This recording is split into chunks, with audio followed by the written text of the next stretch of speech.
नमस्कार। माउन्टेन समाचारमा स्वागत छ। म बिन्दु अधिकारी र म उषा काफ्ले। सुरुमा मुख्य समाचार।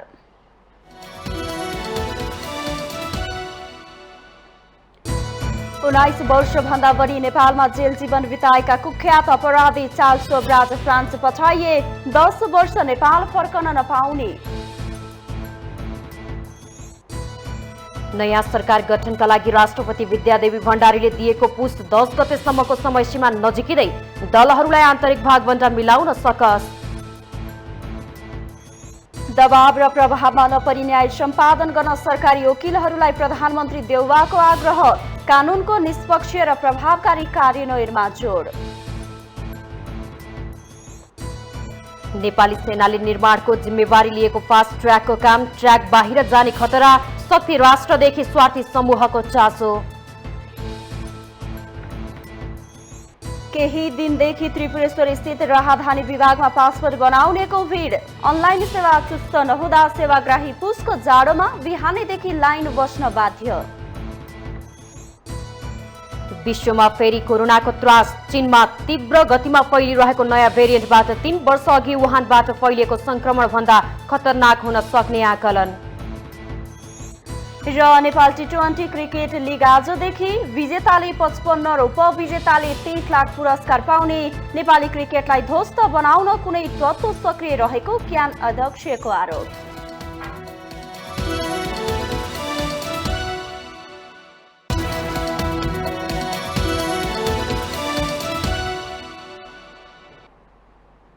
अब समाचार विस्तारमा। चार्ल्स सोब्राज अपराधको दुनियाँमा सधैँ चर्चामा आइरहे। नेपाल, भारत, फ्रान्स, थाइल्याण्ड लगायत विभिन्न देशमा अपराध गरेर खोजीको सूचीमा रहे। पक्राउ पर्ने र फरार हुने गरिरहन्थे। पछिल्लो पटक नेपालमा पक्राउ परेर 19 वर्ष जेल सजाय भोगेर अब 10 वर्ष नेपाल फर्कन नपाउने गरी सोब्राजलाई फ्रान्स पठाइएको छ। एक रिपोर्ट। चार्ल्स सोब्राजले त्रिभुवन अन्तर्राष्ट्रिय विमानस्थलबाट हात्ती पनि छिराउन सकिने बताउने गरेको विषय चर्चामा आइरहन्छ। भारतको तिहाड जेलबाट भागेका उनी नेपालमा पक्राउ परेका थिए। उनी नेपालमा 2 जना पर्यटकको हत्या गरेको अभियोगमा जेल परेका हुन्। त्यसैगरी उनीमाथि थाइल्याण्डमा मात्रै 14 जना र नेपाल सहित विभिन्न देशमा गरेर 20 जना पर्यटकको हत्या गरेको आरोप छ। उनले नेपालमा 2 दिनको अन्तरालमा अमेरिकन र क्यानाडियन नागरिकको हत्या गरेका हुन्। हत्यापछि फरार भएका सोब्राज क्रिसमसको पूर्व सन्ध्यामा काठमाडौँको एक क्यासिनोबाट 19 वर्ष अगाडि पक्राउ परेका थिए। हत्या, डकैती लगायतका दर्जनौं अपराधमा संलग्न रही दोषी ठहरिएका उनी विश्वका धेरै देशको खोजीमै रहँदा उनलाई नेपालमा पक्राउ गरिएको थियो। नेपालको प्रहरी निकायलाई फितलो भन्दै व्यङ्ग्य गर्ने सोब्राज नेपालकै प्रहरीबाट पक्राउ परेका हुन्। हत्याको अभियोगमा दोषी ठहर भई सोब्राज केन्द्रीय कारागारमा राखिए। विभिन्न समयमा जेलबाट भाग्न खोजेको तथ्य समेत फेला पर्यो। कहिले जेलबाटै मोबाइल चलाएको त कहिले भाग्ने योजना बुनेको विषय सार्वजनिक भइरह्यो। कुख्यात अपराधी सोब्राजलाई गोलघरमा राखियो। उनले नेपालको जेलबाट पटक पटक भाग्न प्रयास गरे पनि उनको प्रयास सफल भएन। 78 वर्षको वृद्धावस्थामा हालै सोब्राज सर्वोच्च अदालतको आदेशबाट छुटेका छन्। सर्वोच्चको आदेशसँगै शुक्रबार उनलाई 10 वर्ष नेपाल फर्कन नपाउने गरी कतार एयरवेज मार्फत दोहा हुँदै उनकै देश फ्रान्सका लागि पठाइएको छ। सोब्राजको अपराधको दुनियाँ कुनै बेला व्यापक नै थियो। उनको संगठित आपराधिक गिरोहसँग साँठगाँठ रहेको तथ्य पनि फेला पर्यो। विश्व चर्चित कुख्यात अपराधी सोब्राजका बारेमा उपन्यास लेखिए, चलचित्रहरू बने। यतिसम्म कि उनको अपराध कर्मबारे समाचार लेख्ने पत्रकारहरू पनि चर्चाको शिखरमा पुगे। जेलबाटै दर्जनौं अन्तर्राष्ट्रिय मिडियालाई अन्तर्वार्ता दिएर सोब्राज विवादमा आइरहन्थे। अन्तर्वार्ता दिएर मिडियाको ध्यान खिचिरहने सोब्राज नेपालको कारागारबाट छुट्दा भने मिडियामा आफ्नो अनुहार देखाउन चाहेनन्। नेपालमा जेल प्रशासनले कडाई गरे पनि सोब्राज कुनै न कुनै विवादास्पद गतिविधि गरिहाल्थे। जेलबाट छुटेको अपराध गरिहाल्ने स्वभावमा यसपटक पूर्ण विराम लाग्छ कि लाग्दैन प्रतीक्षाको विषय बनेको छ। माउन्टेन टेलिभिजन एचटीका लागि क्यामेरामा मिलन थापा र दीपक भट्टका साथ सन्दीप शर्माको रिपोर्ट। नयाँ सरकार गठनका लागि राष्ट्रपति विद्यादेवी भण्डारीले दिएको पौष 10 गतेसम्मको समय सीमा सकिन लागेको छ। तर दलहरूबीच आन्तरिक भागभण्डामा सहमति जुट्न नसक्दा राष्ट्रपतिले तोकेको समयभित्र नयाँ सरकार गठन हुने सम्भावना क्षीण हुँदै गएको छ। एक रिपोर्ट। राष्ट्रपति विद्यादेवी भण्डारीले सरकार गठनका लागि तोकेको समय सकिन लागेको छ। गत आइतबार राष्ट्रपति भण्डारीले संविधानको धारा 76 को उपधारा 2 बमोजिम प्रधानमन्त्री नियुक्तिका लागि 7 दिनभित्र दाबी पेश गर्न सूचित गर्नुभएको थियो। तर राष्ट्रपतिले दिएको समय सीमा सकिने लाग्दा कुनै पनि दलले दाबी पेश गर्न सकेका छैनन्।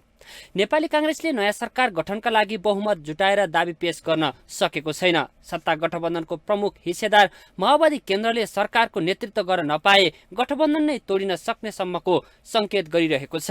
आगामी सरकारमा मूल प्रधानमन्त्री सहितको नेतृत्वको भूमिका माओवादीको हुन्छ, किनभने हामी गठबन्धनमा छौँ। 2 तहका निर्वाचनहरूको नेतृत्व नेपाली कांग्रेसको सभापति सम्माननीय शेरबहादुर देउवाज्यूले गरिसक्नुभयो।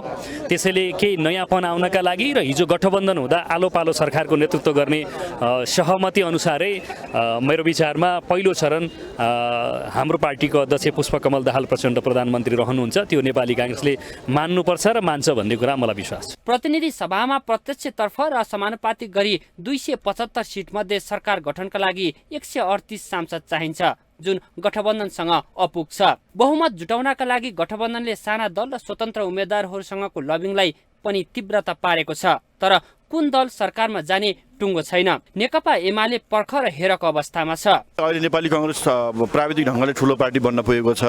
उसको गठबन्धन यथावतै छ। त्यो गठबन्धनले मुलुकमा सरकार बनाउँछ भने त्यसलाई हामीले स्वागतै गर्नुपर्छ र हामी सशक्त र प्रतिपक्षको रूपमा हामीले भूमिका पुरा गर्छौँ र हामीले सरकारले गरेका राम्रा कामहरूलाई रचनात्मक किसिमको सहयोग गर्ने, काहीँ कमी कमजोरी गर्यो भने खबरदारी गर्ने, त्यो खालको भूमिकामा हामी रहनुपर्छ। होइन अब कांग्रेस लगायतको अहिले गठबन्धनले नयाँ सरकार निर्माण गर्न सक्ने परिस्थिति बनेन भने त एमाले जस्तो पार्टी पिठ्यौँ फर्काएर भाग्न मिल्दैन।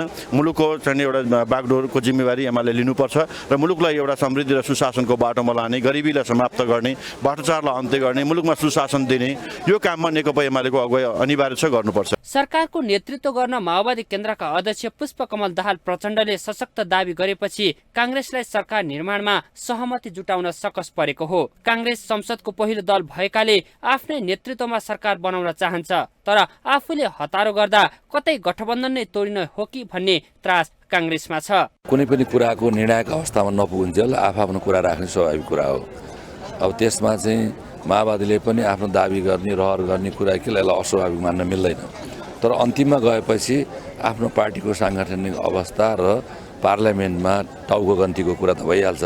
त्यही टाउको गन्तीको आधारमा र आफ्नो सङ्गठनको आधारमा सबैले ममा भन्ने बित्तिकै सबै कुरा मिल्छ। आफ्नै नेतृत्वमा सरकार गठन गर्न कांग्रेस राष्ट्रपतिले दिएको समय सीमाभित्र सरकार गठन गर्ने तयारीमा त छ। तर सरकारको नेतृत्वमा माओवादीको पनि सशक्त दावेदार भएका कारण कांग्रेसलाई सहमति जुटाउन कठिन छ। राष्ट्रपतिले दिएको समय सीमा सकिनै लाग्दा संविधानको धारा 76 को उपधारा 2 बमोजिम सरकार निर्माण हुन सक्ने देखिँदैन। यस्तो अवस्थामा सोही धारा अन्तर्गतकै सरकार बनाउन राष्ट्रपति समक्ष थप समय माग्ने गठबन्धनको तयारी छ। माउन्टेन टेलिभिजन एचडीका लागि बटुक राजगिरीको रिपोर्ट। सरकार गठनबारे प्रधानमन्त्री शेरबहादुर देउवा र नेकपा माओवादी केन्द्रका अध्यक्ष पुष्पकमल दाहाल बीचको छलफल निष्कर्षविहीन बनेको छ। दुवै नेताले प्रधानमन्त्रीको दाबी नछाडेपछि शुक्रबार साँझ बालुवाटारमा भएको छलफल निष्कर्षविहीन भएको हो। दाहालले आफूलाई पहिलो चरणमा प्रधानमन्त्री बनाउनु पर्ने अडान राख्दै आउनु भएको छ, तर आफ्नै आकांक्षा र पार्टीको दबावका कारण देउवा उक्त प्रस्ताव स्वीकार गर्न तयार देखिनुहुन्न। नेताद्वयबीच आज अपराह्न पनि छलफल हुनेछ। राष्ट्रपति विद्यादेवी भण्डारीले पुस 10 गते आइतबार 5 बजेसम्म सरकारमा दाबी गर्न दलहरूलाई आह्वान गरेसँगै शीर्ष नेताहरूको दौडधुप चुलिएको हो। 2 जना बीच छलफल सकिएपछि एकीकृत समाजवादीका अध्यक्ष माधव कुमार नेपाल समेत सहभागी भएको बताइएको छ। दाहाल बालुवाटार पुग्नु अघि प्रधानमन्त्रीले लोकतान्त्रिक समाजवादी पार्टी लोसपाका नेताहरूलाई समेत भेटेको बताइएको छ। संसदीय दलको नेता निर्वाचित भएकोमा बधाई दिन भन्दै लोसपा अध्यक्ष महन्त ठाकुर लगायतका नेताहरू बालुवाटार पुग्नु भएको थियो। संविधानको धारा 76 को उपधारा 2 बमोजिम सरकार गठनका लागि राष्ट्रपतिले 7 दिनको समय दलहरूलाई दिनुभएको हो।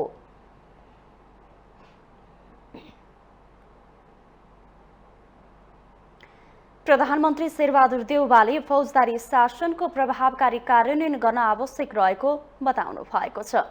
शुक्रबार काठमाडौँमा सुरु भएको सरकारी वकिलहरूको राष्ट्रिय सम्मेलनलाई सम्बोधन गर्दै उहाँले यस्तो बताउनु भएको हो। उहाँले मुलुकको फौजदारी शासन कायम गर्न विद्यमान कानुनको निष्पक्ष र प्रभावकारी कार्यान्वयन आवश्यक रहेको बताउनुभयो। प्रधानमन्त्री देउवाले महान्यायाधिवक्ता कार्यालयको क्रियाशीलता, कार्यकुशलता, स्वच्छता, निष्पक्षता, पारदर्शिता र व्यावसायिकताले मुलुकमा कानुनी राज्यको अवधारणालाई व्यवहारमा रूपान्तरण गर्न सहयोग पुग्ने भएकाले यसतर्फ सदैव सजग र सचेत रही कार्य सम्पादन गर्न आवश्यक रहेको पनि बताउनुभयो। उहाँले कानुन बमोजिम आफूले सम्पादन गर्नुपर्ने कुनै पनि कार्यहरू कुनै पनि किसिमको दबाव प्रभावमा नपरी निष्पक्ष, स्वतन्त्र र व्यावसायिक रूपमा सम्पन्न गर्न सरकारी वकिलहरूलाई निर्देशन दिनुभयो। प्रधानमन्त्री देउवाले अपराध संहिता लगायतका नयाँ फौजदारी कानुनको प्रभावकारी कार्यान्वयन गर्न र नागरिकका अधिकारको सुनिश्चितता गर्न महान्यायाधिवक्ताको कार्यालयले महत्त्वपूर्ण भूमिका खेल्नुपर्ने बताउनुभयो।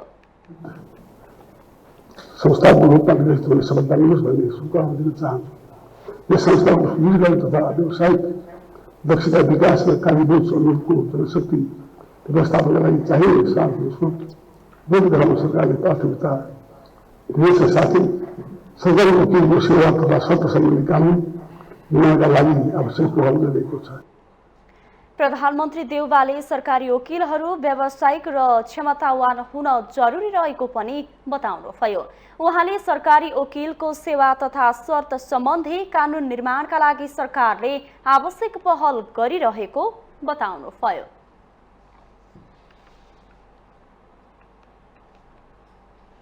कायम मुकायम प्रधान न्यायाधीश हरिकृष्ण कार्कीले अनुसन्धान, अभियोजन, न्याय निरूपण गर्ने निकाय बीचको समन्वय र सहकारी बिना सुदृढ न्याय प्रणालीको गन्तव्य भेटाउन नसकिने बताउनु भएको छ।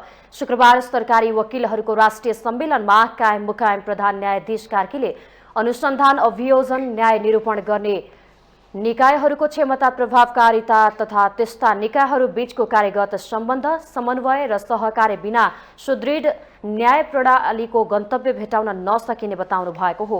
उहाँले फौजदारी न्याय प्रणालीलाई विश्वसनीय बनाउन यससँगै आबद्ध संस्था वा निकायहरूको सक्षता, निष्पक्षता, व्यावसायिकता र जवाफदेहिता अपरिहार्य रहेको उल्लेख गर्नुभयो। पीडित मैत्री एवं क्षतिपूर्ति सहितको न्याय लगायतका अवधारणाहरू फौजदारी न्याय प्रणालीका अन्तर्निहित पक्षमा स्थापित हुँदै गएको उहाँको भनाइ छ। भएका छन्। फौजदारी न्यायका परम्परागत मान्यता, अवधारणा र मापदण्डले मात्र अबको आवश्यकता सम्बोधन हुने अवस्था छैन। अनुसन्धान र अभियोजनका क्षेत्रमा अन्तर्राष्ट्रिय स्तरमा विकसित, स्वीकृत र अवलम्बित मानक तथा मापदण्डका विषयमा समेत त्यत्तिकै ध्यान दिनु जरुरी हुन्छ। पीडित मैत्री एवं क्षतिपूर्ति सहितको न्याय लगायतका अवधारणाहरू फौजदारी न्याय प्रणालीका अन्तर्निहित पक्षका रूपमा स्थापित हुँदै गएका छन्। कायम मुकायम प्रधान न्यायाधीश कार्कीले अनुसन्धान र अभियोजनकर्ता बीचको आपसी सहयोग, समन्वय र सहकार्यमा जोड दिनुभयो। अनुसन्धान र अभियोजनकर्ता बीचको आपसी सहयोग, समन्वय र सहकार्यमा विशेष ध्यान दिँदा मात्रै फौजदारी कानुनको जग बलियो हुने उहाँको दाबी छ।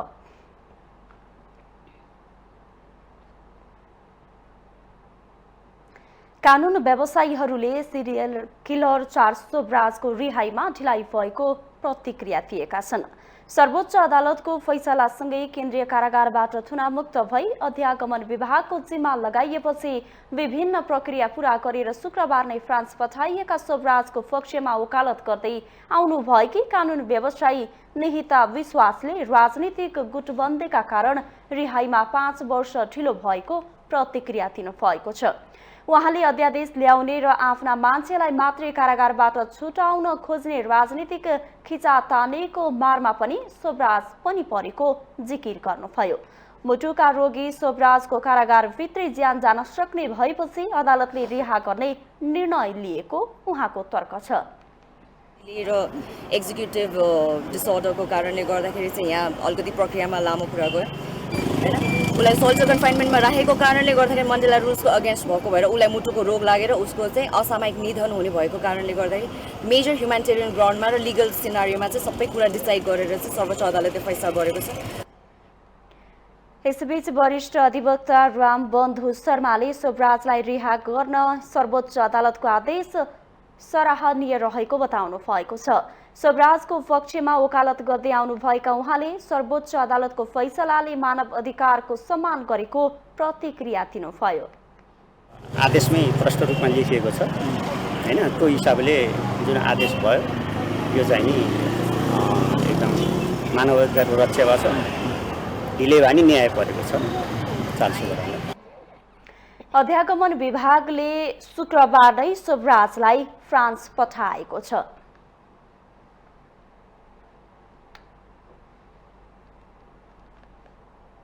माउन्टेन समाचारमा पालो भएको छ ब्रेकको।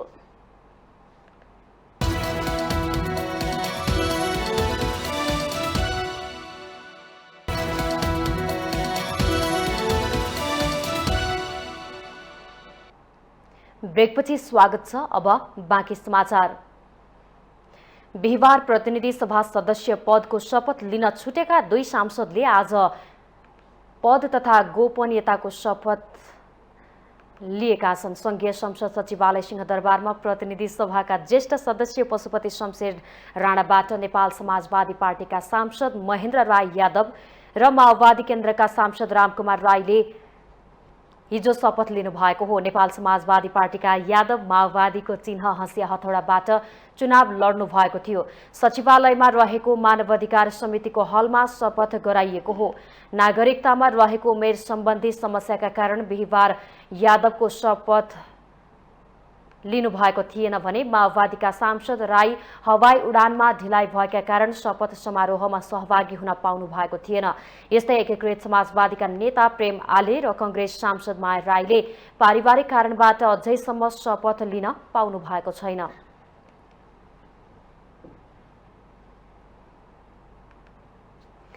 मधेसी आयोगले संघीय संसद सचिवालयलाई स्पष्टीकरण सोधेको छ। आयोगले जनमत पार्टीका अध्यक्ष सीके राउत सहित केही प्रतिनिधि सभा सदस्यहरूलाई कुन आधारमा मधेसी भापामा शपथ लिन मान्यता दिएको भनी संघीय संसद सचिवालयलाई स्पष्टीकरण सोधेको हो। आयोगको पत्रमा आयोगमा सूचीकृत नरहेको मधेसी भाषामा शपथ लिएको भन्दै उजुरीहरू प्राप्त भएपछि गम्भीर ध्यानाकर्षण भएको उल्लेख छ। शपथ लिँदा प्रयोग गरिएको भाषा, भाषा आयोगबाट प्रकाशित गरिएको सरकारी कामकाजका भाषा सम्बन्धी सिफारिसहरू 2078 र मधेसी आयोगमा भाषा सूचीकृत नभएको देखिएको आयोगले बताएको छ। आयोगकी उपसचिव सविता डंगलद्वारा हस्ताक्षरित पत्रमा उक्त भाषामा शपथ लिन संसद सचिवालयले कुन आधारमा मान्यता दिएको भन्दै स्पष्ट रूपमा जानकारी गराउन भनिएको छ।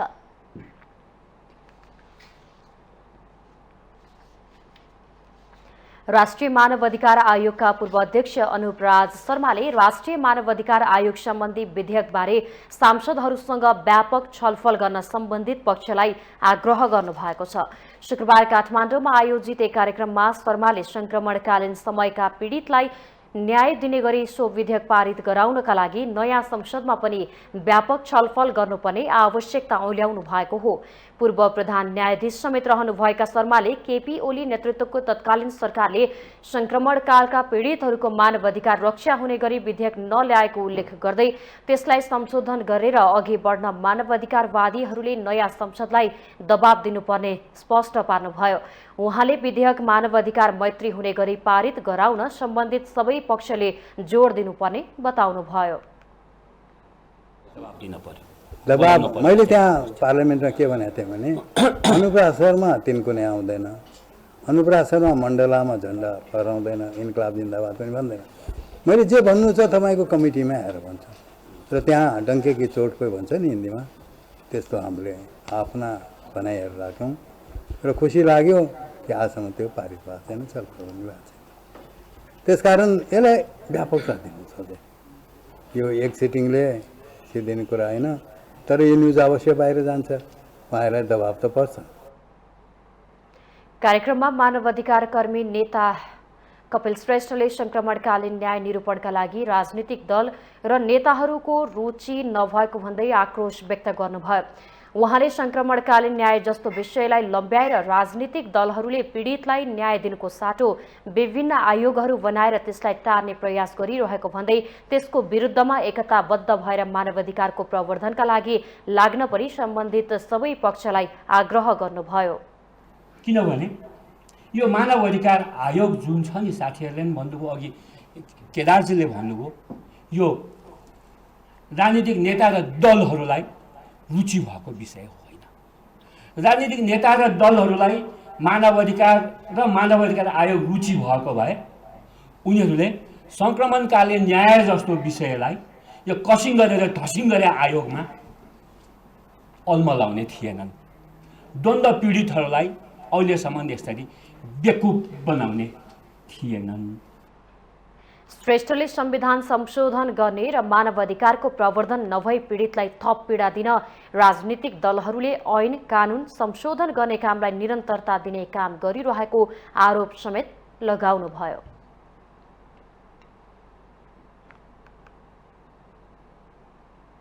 गृहमन्त्री बालकृष्ण खाँडले न्याय क्षेत्रलाई आधुनिकीकरण र सुविधा सम्पन्न गराउन जरुरी रहेको बताउनु भएको छ।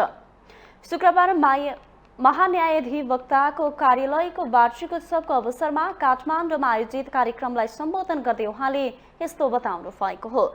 उहाँले अपराध कार्यहरूमा नयाँ विधिको प्रयोग भइरहेको अवस्थालाई मध्यनजर गरेर अनुसन्धान र अभियोजनमा पनि नयाँ प्रविधिको प्रयोगमा जोड दिनुभयो।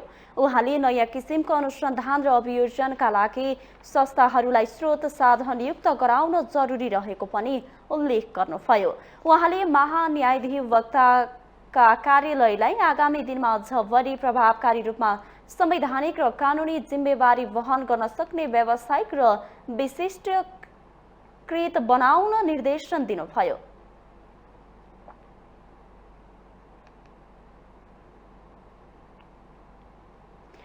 गृहमन्त्री खाँडले आगामी दिनमा कार्यपालिका, न्यायपालिका र व्यवस्थापिकाको बीचमा सुमधुर सम्बन्ध रहनुपर्ने भन्दै बार र बेन्च तथा स्वतन्त्र कानुनी व्यवसायी र सरकारी वकिलहरूको बीचमा पनि सद्भावपूर्ण वातावरण बनाउन आवश्यक रहेको बताउनुभयो।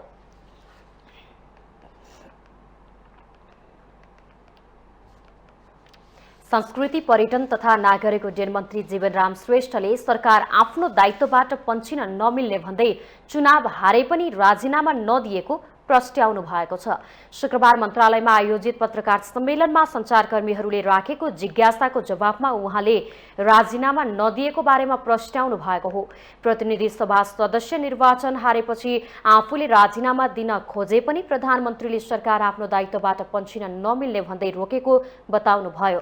उहाँले नैतिकताको विषय उठाएर राजीनामा दिँदा सरकारमा आउने चापको महत्त्वलाई हेरेर आफ्नो दायित्व पूरा गरेको दाबी गर्नुभयो। त सबैतिर नैतिकताको पनि एउटा मलाई लाग्छ परिधिहरू हुन्छ भन्ने लाग्छ। अब हामी नैतिकवान हुनुपर्छ, त्यसमा कुनै चाहिँ नि डिबेटै होइन। तर हामी कुन अवस्थामा यो चाहिँ नि सरकारको जिम्मेवारी लियौँ भने हिजो चाहिँ नि यो सरकारको चाहिँ नि एउटा कन्टिन्यू कुरा, हामी चुनावी सरकारको रूपमै आयौँ र चुनाव भयो र चुनावका परिणामहरू चाहिँ नि विभिन्न खालका रहे। मन्त्री परिषदमा रहेकै मन्त्रीहरू कोही चाहिँ नि सफल हुनुभयो, कोही चाहिँ नि चुनावमा असफल हुनुभयो, त्यो आफ्नो ठाउँमा छ। तर यो मन्त्री परिषदको जिम्मेवारी चाहिँ नि के हो भने नयाँ सरकारलाई ह्यान्डओभर गर्ने जिम्मेवारी, यसको मूल जिम्मेवारी चाहिँ। मन्त्री श्रेष्ठले चुनावी सरकारले नयाँ बन्ने सरकारलाई जिम्मेवारी हस्तान्तरण गरेपछि नै आफ्नो दायित्व पूरा हुने कुरा संविधानले परिकल्पना गरेको समेत बताउनुभयो।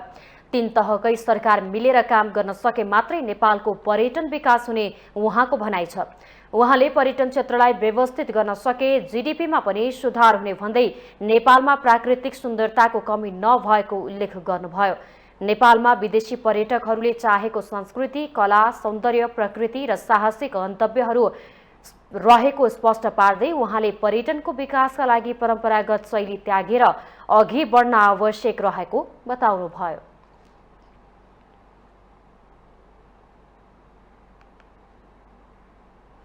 महिला बालबालिका तथा ज्येष्ठ नागरिक मन्त्री उमा रेग्मीले राष्ट्रिय महिला आयोगको कारबाहीप्रति असन्तुष्टि व्यक्त गर्नुभएको छ।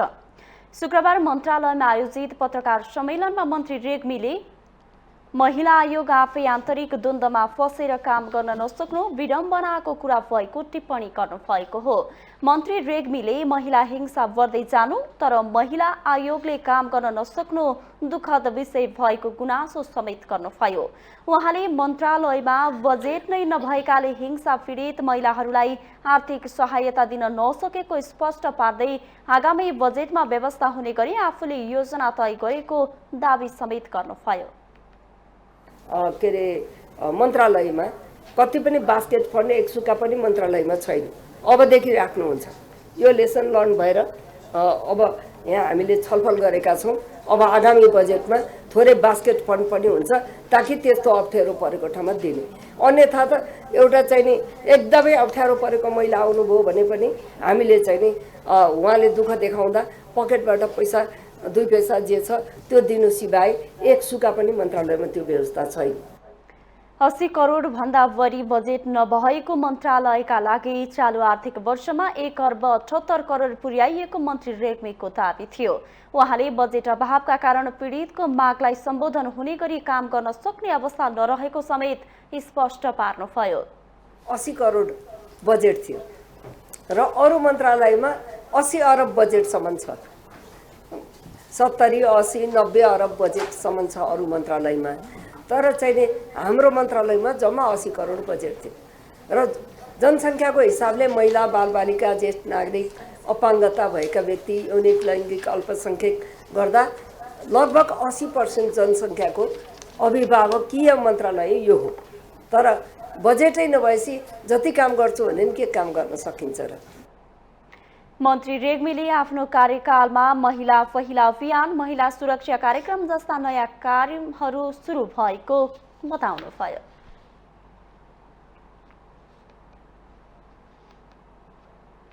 नेपाली सेनाले निर्माणको जिम्मेवारी लिएको फास्ट ट्र्याकको काम ट्र्याक बाहिर जाने खतरा बढ्दै गएको छ। सडक निर्माण भन्दा पनि ठेक्कापट्टाको चलखेल शक्ति राष्ट्रको चासो सेनाभित्र फास्ट ट्र्याक हेर्ने दक्ष जनशक्तिको अभावका कारण ट्र्याक बाहिर जाने खतरा बढेको हो। एक रिपोर्ट। सेनाले फास्ट ट्र्याक निर्माणको जिम्मा पाएपछि डीपीआरको टुङ्गो लगाउने ठेक्का प्रक्रियादेखि निर्माण कार्य विवादमा पर्दै आएको छ। विदेशी कामदार बीमाको विषयमा पनि प्रश्नहरू उठ्दै आएका छन्। अर्कोतर्फ फास्ट ट्र्याकको जिम्मेवारी हेरफेर भए पनि रोटेसनका आधारमा पुरानै टिमलाई ल्याउने चाल चलिएको विषय पनि उठिरहेको छ।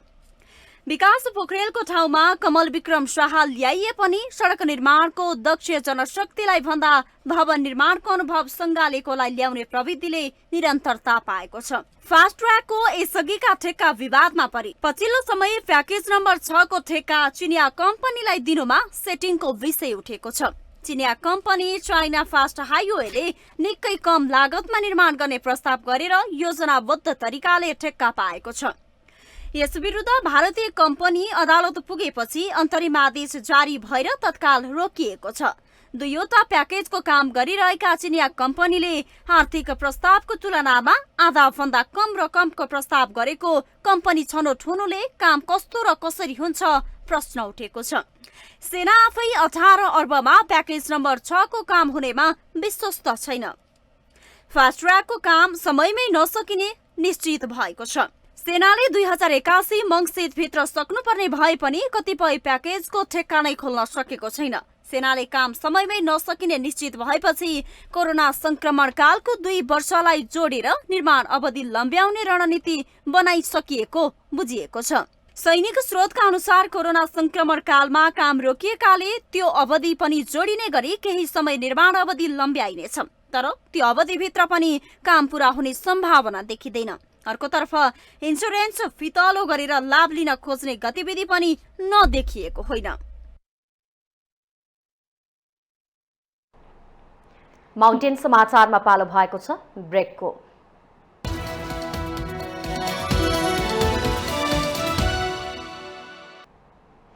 ब्रेकपछि स्वागत छ। अब बाँकी समाचार। 50 लाख जनसङ्ख्या रहेको उपत्यकामा सार्वजनिक यातायातको अस्तव्यस्तता दिन प्रतिदिन बढ्दो छ। 15 वर्षमा यहाँको जनसङ्ख्या 140% बढेको छ। निजी तथा सार्वजनिक यातायात पनि त्यही अनुसार थपिएका छन्, तर सडक नियम पालना नगर्ने प्रविधि पनि हाबी हुँदै गएको छ। ललितपुरको बुङमती रत्नपार्क रुटमा सार्वजनिक सवारीको यात्राले सकस्ताको सीमा नै नाग्ने गरेको छ। एक रिपोर्ट। नेपालमा सार्वजनिक यातायातको सकसपूर्ण यात्रा अधिकांशले बेहोरेकै हुन्छन्। कार्यालय समयमा साना तथा थोत्रा बस चढ्नु भनेको असीम पीडा निम्त्याएकै जस्तो हुन्छ।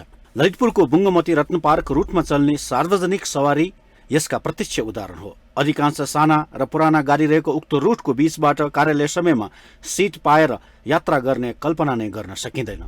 साना गाडीमा गुन्द्रुक जस्तै खाँदिएर गर्नुपर्ने सकसपूर्ण यात्रा गर्न पनि हरेक दिन लडाइँ नै गर्नुपर्छ। अशक्त र वृद्धको कुरा छाडौं, युवा पिँढीका लागि पनि हरेक दिन युद्ध नै जित्नुपर्ने बाध्यता हुन्छ। झुन्डिएर भए पनि यात्रा गर्न बाध्य हुन्छन् यात्रुहरू। सवारी तथा यातायात व्यवस्था नियमावली अनुसार बसले 26 देखि 56 जना, मिनी बसले 15 देखि 25 जना र माइक्रो बसले 14 यात्री राख्न सक्छन्। तर यातायातमा कब्जा जमाएको सिन्डिकेटले ती सबै व्यवस्थाको धज्जी उडाइरहेका छन्। चढाउने र ओह्राल्ने स्थान समेत टुङ्गो हुँदैन, त्यसमाथि सडक जाम।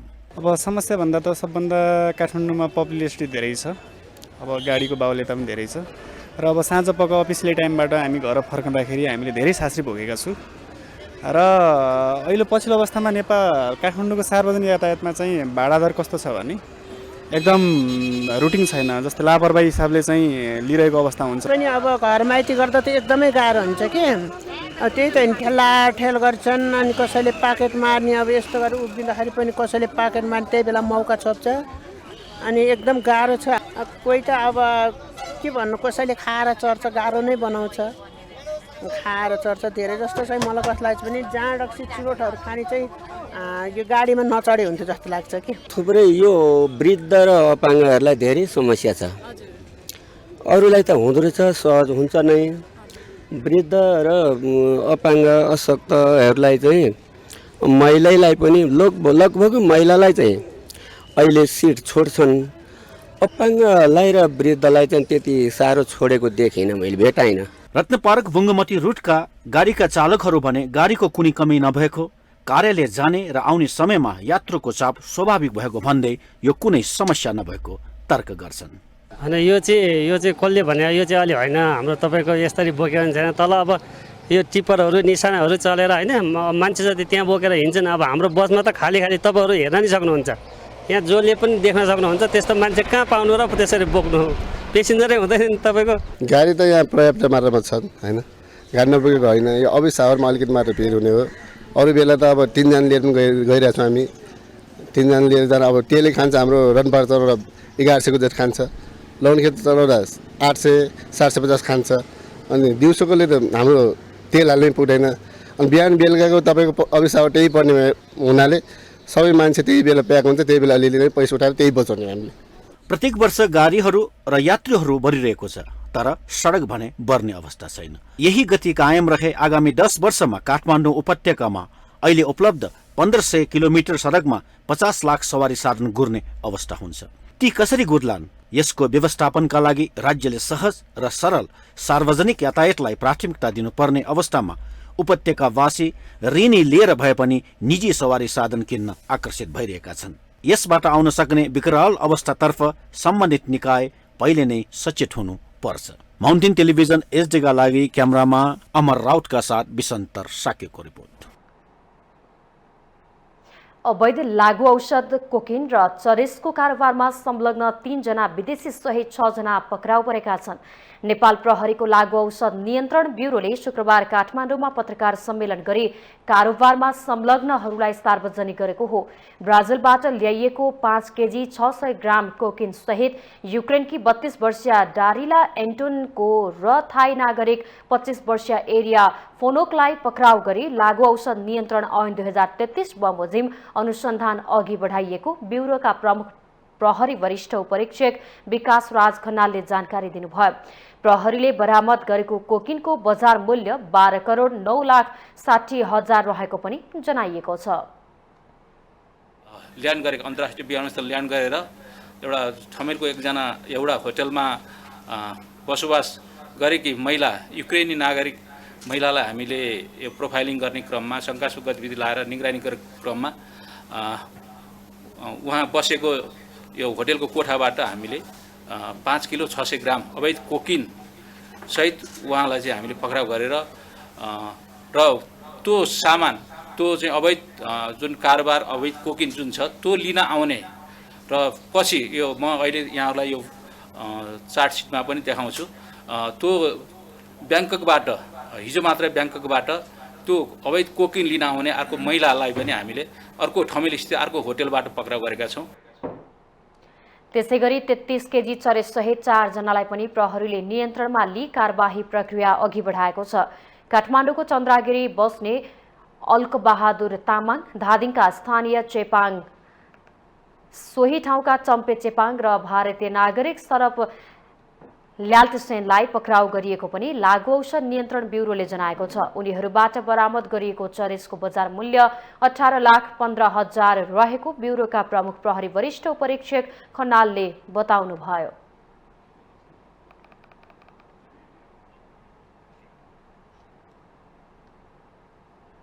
राहदानी विभागमा सेवाग्राहीको फिड लाग्ने गरेको छ। केही दिनदेखि काठमाडौँको त्रिपुरेश्वर स्थित राहदानी विभागमा सेवाग्राहीहरूको फिड थामिन सक्नु भएको हो। शुक्रबार बिहानैदेखि राहदानी विभागदेखि त्रिपुरेश्वर चोकसम्म नै दोहोरो लाइन बसेर सेवाग्राहीहरूले राहदानी लिन सङ्घर्ष गर्नु परेको थियो। शुक्रबार सेवाग्राहीको लाइनले राहदानी लिन अझै पनि युद्ध नै गर्नुपर्ने अवस्था रहेको पुष्टि गरेको छ। छिटो पालो आउनका लागि बिहानै झिसमिसेमा त्रिपुरेश्वर पुग्ने गरेका नागरिकहरू उल्लेख्य रहेका छन्। राहदानी विभागले पुस 5 गतेदेखि अपराह्न 3:30 बजेदेखि अनलाइन आवेदनका लागि बुकिङ सुरु गर्ने समय निर्धारण गरेको छ। यसअघि दैनिक 11 बजेदेखि बुकिङ सुरु हुने गरेको थियो। सेवाग्राहीलाई सहज बनाउन राहदानी विभागले अनलाइनबाट सेवा दिने भने पनि सेवा चुस्त नहुँदा अझै समस्या परेको सेवाग्राहीहरूले बताएका छन्।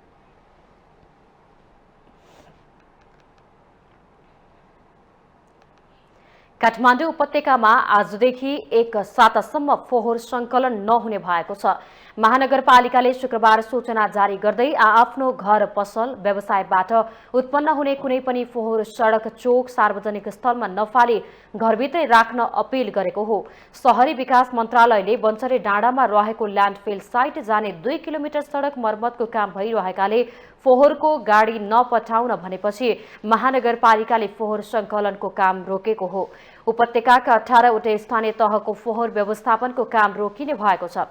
सडक मर्मतकै कारण यसअघि पनि बिहान 4 बजेदेखि दिउँसो 12 बजेसम्म मात्रै उपत्यकाबाट फोहोरका गाडी ल्यान्डफिल साइट पुग्ने गरेका थिए।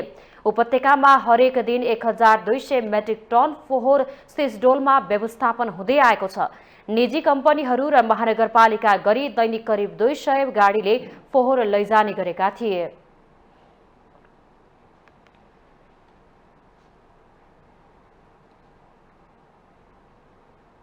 भारत सरकारले नेपाललाई गहुँ आयात गर्न अनुमति दिएको छ। भारतले 5 महिना अगाडि नेपालमा गहुँ आयातमा प्रतिबन्ध लगाएको थियो।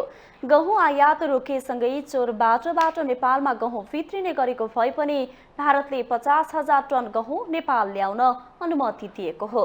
भारतबाट चोरी भएर भित्रिएको गहुँको मूल्य बढी तिर्नु परेपछि व्यवसायी र नेपाल सरकारले वैधानिक बाटोबाट गहुँ ल्याउन दिन भारतसँग आग्रह गरेका थिए।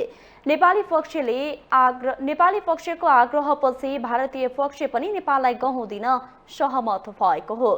भारत सरकारको वैदेशिक व्यापार महानिर्देशनालयले 2023 मार्च 31 सम्मका लागि भारतबाट नेपालमा 50,000 टन गहुँ निर्यात गर्ने अनुमति दिएको हो। महानिर्देशनालयले नेपाललाई 50,000 टन गहुँ आयातका लागि आवश्यक विवरण उपलब्ध गराउन समेत भनेको छ। भारतले गहुँ निर्यातमा प्रतिबन्ध लगाउँदा नेपालमा गहुँको मूल्य महँगो परेको थियो भने व्यवसायीहरू कालोबजारीबाट गहुँ किन्न बाध्य भएका थिए। भारतले गहुँ निर्यात बन्द गर्दा गहुँको मूल्य नेपाली बजारमा 30 देखि 40% बढेको थियो।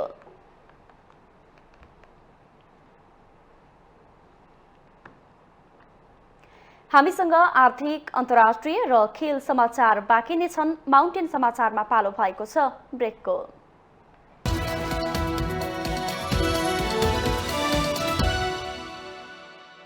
ब्रेकपछि स्वागत छ। अब आर्थिक समाचार। आर्थिक समाचारको साथमा जगदम्बा सुपर साइन तथा ग्याल्बा प्लस जीवनभरको भरोसा। प्रस्तुत छ रिद्धि सिद्धि सिमेन्ट, गुणस्तरको नयाँ स्तर।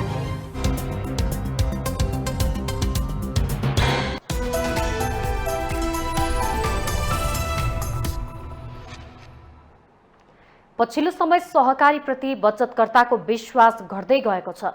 सिद्धान्त विपरीत मनोमानी ढङ्गले कारोबार गर्दा सहकारी नै धराशायी बन्ने अवस्थामा पुगेको छ। अर्कातिर सहकारीका सम्बन्धमा सम्बन्धित निकायको प्रभावकारी अनुगमन नहुँदा सहकारीले थप तरलताको चाप झेल्नुपर्ने देखिएको छ। एक रिपोर्ट। सहकार्य, सह अस्तित्व, सम्मानकारीको अवधारणालाई आत्मसात गर्दै समग्र आर्थिक, सामाजिक र सांस्कृतिक हैसियतमाथि उठाउन गरेको सामूहिक प्रयास नै सहकारी हो। यद्यपि पछिल्लो समय सहकारीमा देखिएको तरलताको अभावले निक्षेपकर्तालाई थप सशंकित बनाएको छ। कतिपय ग्राहकको निक्षेप भुक्तानी गर्न नसक्दा सहकारी धराशयी बन्ने अवस्थामा पुगेको छ। मुलुकको कुल गृहस्थ उत्पादनमा सहकारीको 3 देखि 4% योगदान रहेको आकलन छ। नेपालमा हाल 30,000 भन्दा बढी सहकारी सञ्चालनमा छन्। पछिल्लो समय सहकारीमाथि लोक कल्याणकारी हितका लागि भन्दा पनि नाफामुखी हुन खोजेको आक्षेप लाग्ने गरेको छ। कोभिड पछि धराशयी बनेको नेपालको अर्थतन्त्रमा कुल बचत पुँजीको 80% लगानी हुँदा सहकारीमा पनि यसको असर देखिएको सरकारवालाहरू बताउँछन्। निक्षेपकर्ताको भुक्तानी गर्न नसक्दा सहकारी अहिले समस्यामा परिरहेको र बन्द हुने अवस्था सृजना भएको सरकारवालाहरू स्वीकार गर्छन्। बैंकमा चाहिँ बेस रेटको आधारमा उहाँहरूले आफ्नो बचतको ब्याज र ऋणको ब्याज निर्धारण गर्नुहुन्छ।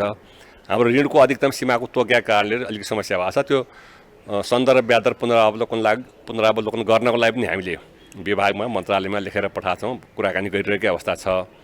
सँगै अब यो अहिलेको अलिकति तरलता मेन्टेन लागू गर्नलाई सरकारले पनि एउटा चाहिँ के सफ्ट लोनहरू सहकारीहरूले अरू बैंक वित्तीय संस्थालाई जस्तै सफ्ट लोनहरू दिएर राष्ट्रिय सहकारी ब्याङ्क छ त्यसमार्फत दिन सक्ने हो भने के लागू गर्न सकिन्छ। र एकैचोटि सबै माग्न आउँदा चाहिँ एकैचोटि सबै पैसा फिर्ता गर्न नसकेको समस्या हो। अहिले लगानी गरेको कर्जा र ब्याज दर उठाउन नसक्नु, निक्षेपको मात्रा घट्दै जानुले पनि सहकारीप्रति आम बचतकर्ताको विश्वास घट्दै गएको छ। अर्कातिर राज्यको नियमनकारी निकायले सहकारीलाई व्यवस्था गर्दा आफूहरू सधैँ मारमा परेको उनीहरूको गुनासो छ। यो वित्तीय बजारमा ब्याज बढ्दा बढाउनुपर्छ, घट्दा घटाउनुपर्छ। हामी त्यो प्रष्ट त्यो मान्यतामा छौँ। अहिले बैंक वित्तीय संस्थाले ब्याज बढाइरहेको सन्दर्भमा सहकारीको पनि अहिलेको सन्दर्भ ब्याज दर बढाउनुपर्छ, फेरि घट्दा घटाउनुपर्छ र भोलिका दिनमा ऐन नियमलाई संशोधन गरेर स्वचालित रूपमा बेस रेटको आधारमा अनि प्रिमियम अथवा चाहिँ निश्चित पर्सेन्टको स्प्रेड रेट थपेर त्यसले चाहिँ बचतमा को एउटा के अरे बेस रेट हेरेर त्यसका आधारमा निश्चित प्रिमियम थपेर चाहिँ अनि ऋणमा चाहिँ ब्याज लिने गर्नुपर्छ भन्ने पक्षमै जानुपर्छ भन्ने हामी लबिङ गरिरहेछौँ। सहकारीको मूल्य सिद्धान्त अनुसार चलाउनु भन्दा पनि व्यावसायिक ढङ्गसँग चलाउन खोज्ने व्यक्तिहरूको केही देखिएको छ। नयाँ संस्था दर्ता गर्ने क्रममा त्यो देखेको छ। तर अब अथेन्टिक हाम्रो चाहिँ प्रदेश कार्यालयमा वा स्थानीय तहमा वा सङ्घीय विभागमा दर्ता नगरे त सहकारी भन्न मिल्दैन। विपन्न वर्गका जनतालाई आर्थिक र सामाजिक रूपमा रूपान्तरण गर्नका लागि सहकारी उपयुक्त माध्यम भए पनि नेपालमा उद्देश्य अनुरूप चल्न सकेका छैनन्। वाणिज्य ब्याङ्कहरूको झन्झटिलो प्रक्रियाका कारण लगानीकर्ताहरू केही बढी ब्याज तिर्नु परे पनि सहकारीबाटै ऋण लिन खोज्ने आफन्त र चिन्जानका आधारमा सहज कर्जा प्रवाह गर्ने भएकाले पनि सहकारीहरू जोखिममा परेका हुन्। माउन्टेन टिभी एसडीका लागि विद्या तामाङको रिपोर्ट। अब पालो अन्तर्राष्ट्रिय समाचारको।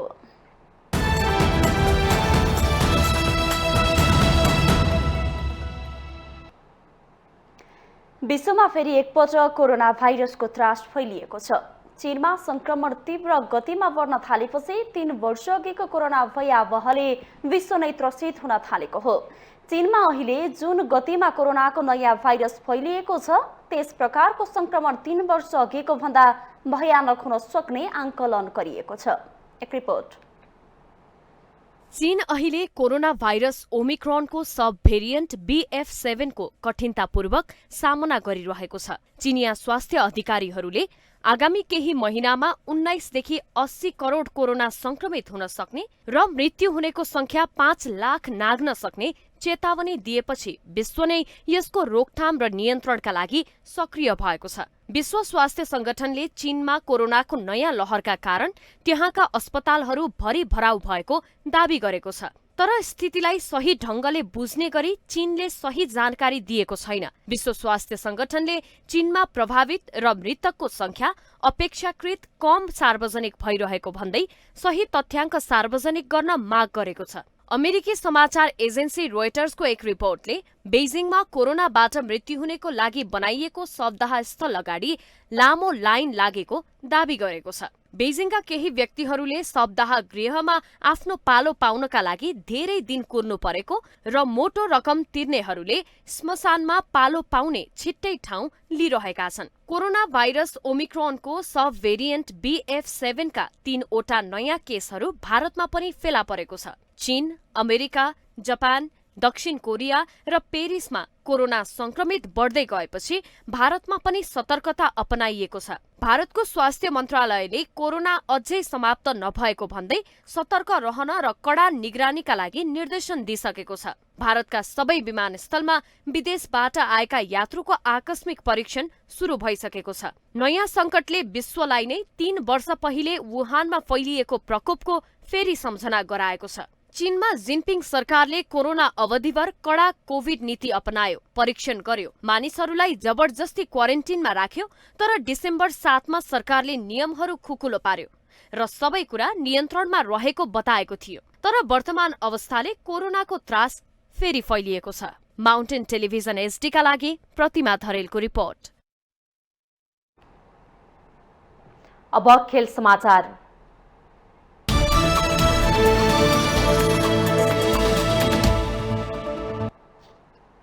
पहिलो संस्करणको नेपाल T20 क्रिकेट लिग विजेताले 55 लाख नगद पुरस्कार पाउने भएको छ। नेपाल क्रिकेट संघ क्यानले शुक्रबार काठमाडौँमा पत्रकार सम्मेलन गरेर यस बारेमा जानकारी गराएको हो। प्रतियोगिताको उपविजेताले 30 लाख, तेस्रो हुनेले 10 लाख र चौथोले 5 लाख रुपैयाँ पुरस्कार पाउने क्यानले जनाएको छ। प्लेयर अफ द सिरिजले 5 लाख, उत्कृष्ट बलर र उत्कृष्ट ब्याटरले 2,50,000 तथा इमर्जिङ प्लेयरले 1,80,000 पाउनेछन्। त्रिभुवन विश्वविद्यालयको क्रिकेट मैदानमा शनिबार सुरु हुने पहिलो संस्करणको प्रतियोगितामा 6 टोली सहभागी छन्।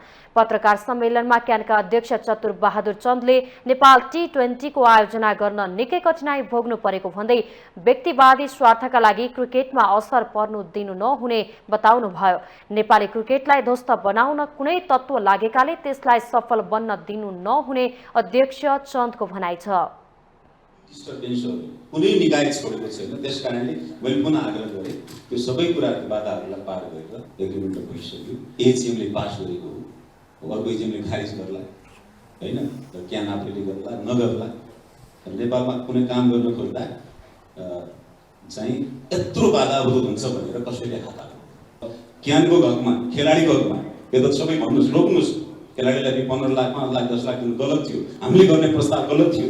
क्यानका लागि पैसा माग्दै गर्दा, बनाउँदै गर्दा जिल्ला क्षेत्रलाई दिन्छु, हामी यसबाट क्रिकेट ग्रासरुट क्रिकेट डेभलप गर्छौँ, गल्ती थियो भनेर भन्नुहोस्। पोजिटिभ पक्ष पनि साथीहरूले लेखिदिनु भयो भने मलाई लाग्छ साथीहरूको आत्मसम्मान पनि भनौँ न आत्मलाई पनि होला। नेपाल T20 लिगको पहिलो संस्करणमा Kathmandu Knight, Pokhara Avengers, Far Western United, Janakpur Royals, Biratnagar Super Kings र लुम्बिनी अल स्टार्स सहभागी छन्। उद्घाटन खेलमा आज पोखरा एभेन्जर्स र काठमाडौँ नाइट बीच प्रतिस्पर्धा हुनेछ। आजै लुम्बिनी अल स्टार्स र फार वेस्टर्न युनाइटेड बीच दोस्रो खेल हुनेछ।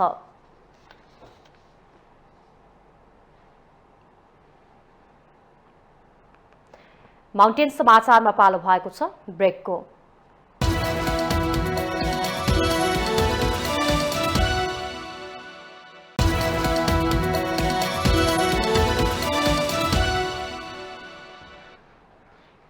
ब्रेकपछि स्वागत छ। यससँगै हामी माउन्टेन समाचारको अन्त्यमा आइपुगेका छौं। जाँदा जाँदै मुख्य समाचार पुनः एकपटक।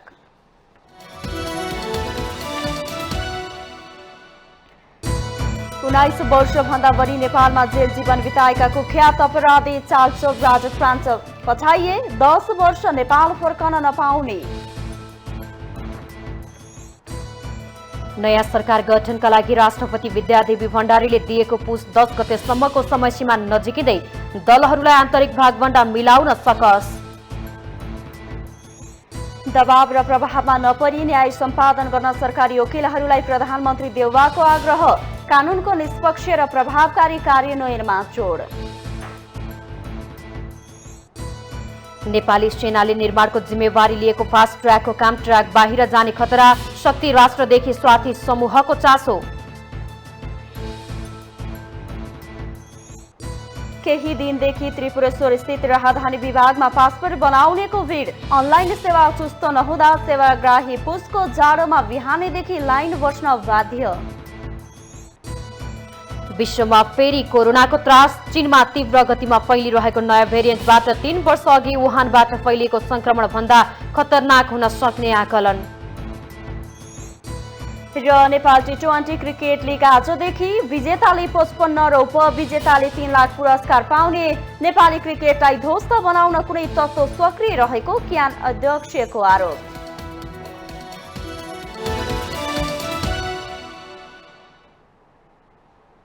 माउन्टेन समाचार अहिलेलाई सकियो।